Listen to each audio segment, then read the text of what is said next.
Good evening. How are you? Today is May the 9th of 2012, and it's time for us to get into the autonomy octave. Man, I feel fantastic. My name is Matthew Ewing, and we've been at this for a while. There's actually quite a bit that we've covered already. And what I'm going to do now is, in essence, build on the deconstruction, reconstruction ideology that we created last time. And the art of living was hopefully to get you in a place where you were willing to fall in love with yourself. Now I'm going to get you to a place where you learn how to fall in love with using the vehicle that is the self for the maximum amount of experience possible. The very first topic in the application series, which is going to be the first series, is epicenter alignment. These are all unique ideas, by the way. They're unique to me. I mean, I don't mean in the sense that, oh, patting myself on the back, I'm the shit, these are my unique ideas. I mean, uniquely, I came about these ideas through self-interaction. I didn't reach outside of myself except for to validate ideas that I had already generated on my own. Let me explain what I mean by that. If I have a question about the nature of existence, the very first thing I do is empty myself out, and then I ask myself that question. I don't answer it, rather I wait for an answer to arise. And then when it arises, I accept that the answer arose from a valid place. I don't accept it as absolute truth because I don't accept anything that way unless it stands up to the test that I put it through. But I do accept it as a valid point of view because all points of view are valid. And then from there, I seek outside of myself to scrutinize it, to check it, to vet it, in essence. And then what I find is either the information out there expands on the idea that I had, it gives me a further understanding of the idea, it completely validates it, or I realize that it doesn't exist other than me. Those are the coolest ones. I'm going to give you some of those. The very first one is called 0 point existence. What I mean by 0 point is that all things that began from no thing, from that 0 point. Before there is a 1, there is a 0. The thing is, once it begins, it never actually leaves the 0 point. It still has tendrils that are attached to it, if you understand what I mean. It's almost like it expands out, but the feathers continue to reach back to its source. We exist that same way. We're in the 0 point. The majority of what we are exists in the 0 point. And then the tendrils of what we've decided to become are that which we perceive as existence. What I'm trying to get you to the point of understanding is the epicenter of your existence. The very core of it is nothingness, emptiness, no thingness. It can't be named. It can't be contained. It can't be pointed at or labeled, defined.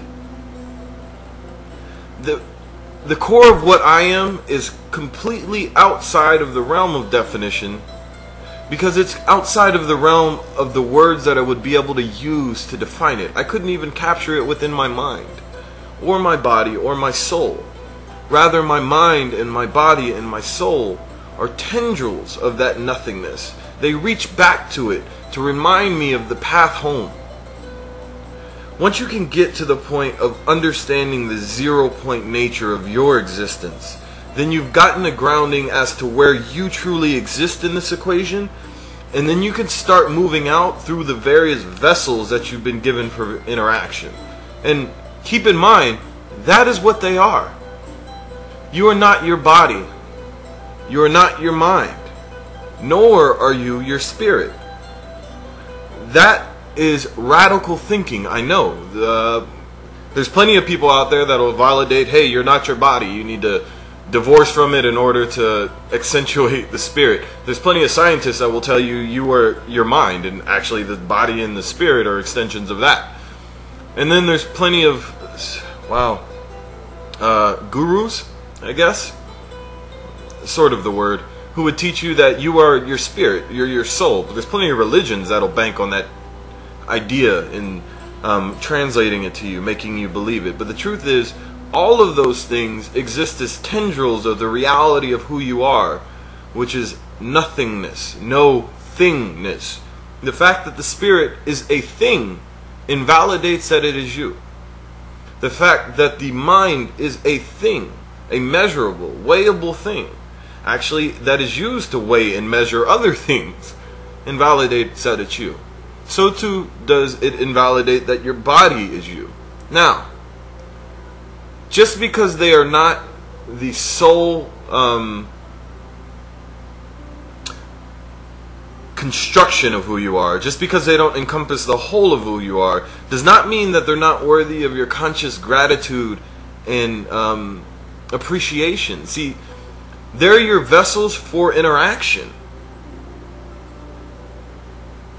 It's the difference in approach between saying, my car takes me places because I bought it, and saying, I'm grateful that my car has taken me this place. It doesn't make the car less or more. It's not less or more. It is the same thing as what you are. In essence, it is no thing as well. Your body is no thing as well. 99% of it is empty space. Your spirit is the same. What it's doing is pretending to be something so that you can pretend to be something. So that you can join in this massive charade, this wonderful game that we're all playing. Without the vessels, you would not be able to interact in that essence. You would have to remain as the no thing, the nothingness. The vessels allow you to pretend to be the thing. So therefore they don't necessarily demand, but in my opinion, they deserve admiration, respect, care, nurturing, and alignment. When you start interacting with your vessels as conscious companions to your experience-based, your experiential reality, then it'll give you a model on how you can interact outside of that. See, this is what I mean by epicenter existence. It starts with the very core, the very epicenter of who you are, which is no thingness, and then it expands outwards to the nearest tendrils, which is your spirit, and then it goes a little further to the mind, and then it goes further to the body. Then it starts extending out to the cosmic body, to the ground beneath your feet, the air that's in your lungs, and then to other people, and then to this planet, and then to the stars and the sun and all of the things that interact with your vessels in order to give you the experiential nature of your reality. But it's all grounded, it all is absorbed back into the epicenter of no thingness. You don't identify with it, you identify it and say thank you. See, what this is highlighting is the spirit concept, which is oneness versus oneness. What I mean by that is, it's irrefutable at this point that all things are one thing. All things are one thing. But you are not a thing. As we've discussed previously, and what I'm really trying to bring home today is that you are not in fact the thing. You are the no thing. The thing is one thing that has taken many forms in order to diversify and allow for the largest amount of experience possible. What that gives you is the freedom to either be the collective oneness or the individual oneness. But you have to embody those things consciously and by choice. If you're doing them as a precept of reality, a mandated way of interaction, what I mean by that is if you're listening to other people's versions of how you're supposed to go about this life, if you bought into the fact that love, unity, and oneness are the right versions of living, and you're trying to align with that, You are stifling your ability to also experience the nature of oneness, which says that the individual point of consciousness is the main focus for your reality. I'm not the type who's going to validate that oneness as an individual and oneness as a collective is good or bad, that one is better than the other. They are both equally valid perspectives, but they are not the sum total of the choices that are in front of you. You can either choose to polarize and go completely with the collective, or polarize in the opposite direction and go completely with the self.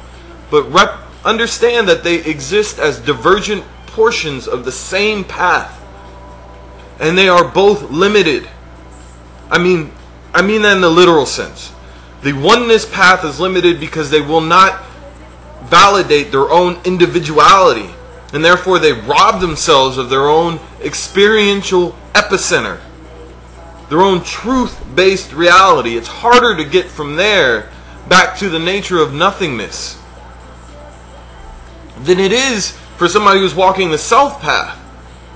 The self path says, I am the end and all be all of everything.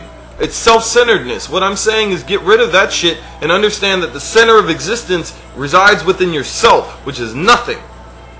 And then it includes both paths. Both self and others are involved within the epicenter of who you are. They're leading back to that nature. And from that nature you are all things, all paths, all choices, all realities, infinite possibility. And from that place of epicenter, no thing existence, everything that you speak is magical. Every word that you breathe comes from the very primal nature of existence and is backed by the fullness of who you are.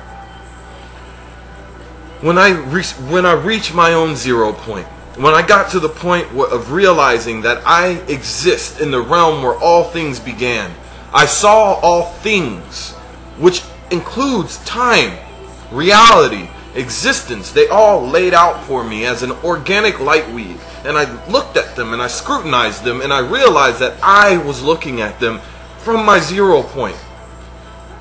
I did not exist within them. They existed within me.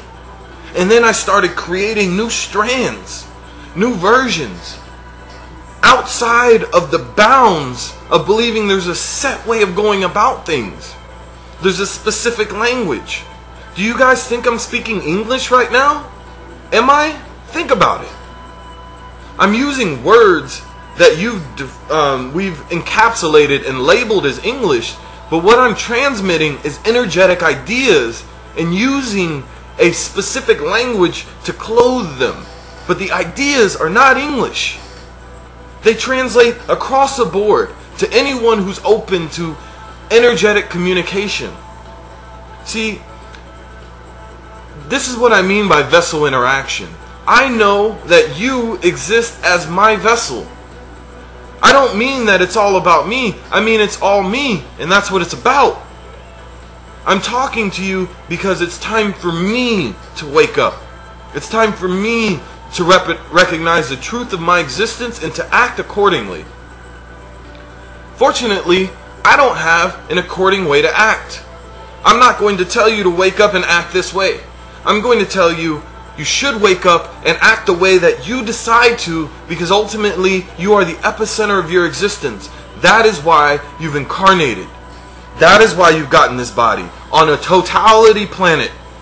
If you truly sought and desired just the path of others, just love and truth and righteousness and light, there are planets where you could have gone to do that. If all you wanted was dominion, terror, darkness, anger, and fear, there are places you could have gone to do that. You came to a planet that represents both equally because you are ready for that. Do you understand what that means? It means we are advocating together as one that we are ready for the totality level of existence. That'll bring the evolutionary cycle of this universe to full completion and start the big contraction that'll bring us back home to the epicenter, so we can let go of the tendrils. Say, job well done, it's time to rest. It is time to rest, but first we must live. I love you.